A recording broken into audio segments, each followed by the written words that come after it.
AITA for asking my fiancée to uninvite her ex from our wedding even though they're just friends. I, 30M, am engaged to Hannah, 28F. We've been together for almost 4 years and got engaged 8 months ago. Everything has been great, for the most part. Hannah is smart, kind, and the most supportive person I've ever met. But there's always been one small thing that's made me uneasy: her friendship with her ex, Liam. They dated in college for about 3 years and broke up 2 years before we met. According to her, they ended on good terms and realized they were better as friends. At first, I tried to be understanding. I didn't want to be the insecure, controlling boyfriend who tells his partner who they can or can't be friends with. But there were little things that made me uncomfortable. Like how Liam would text her almost daily about random stuff, memes, old memories, inside jokes from college.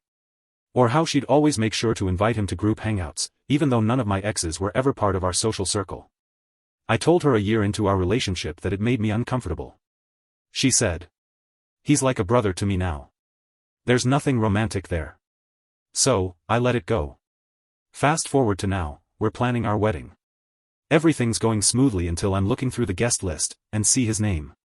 I asked, "Why is Liam invited?" She said, very casually, "Because he's one of my closest friends. It would feel wrong not to have him there." I tried to stay calm and said, "Hannah, he's your ex. You two dated for years. It's weird to have him at our wedding." She rolled her eyes and said, "You're being jealous over nothing. He's in a relationship now, and he's happy for us. But here's the thing, I've met Liam before. And while he's polite, there's this subtle tension I can't explain. The way he looks at her, like he still knows her better than anyone else. Like he's been there first." So, I told her flat out, "I'm not comfortable with him being there. I want you to uninvite him."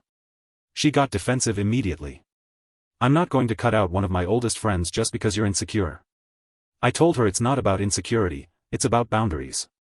I wouldn't invite my ex to our wedding, out of respect for her. She said, "That's your choice. But Liam is important to me, and he's staying on the list." Things got tense after that. She told her maid of honor that I was being controlling, and her friend texted me saying, "It's 2025. People can stay friends with their exes, you know. But I can't shake the feeling that it's deeply inappropriate to have someone she used to be intimate with sitting there, watching us exchange vows. It feels like having a piece of her past life, one that doesn't belong in our new chapter, right there on the most personal day of our lives." I told her if she insists on having him there, I'll still go through with the wedding, but I'll never feel comfortable.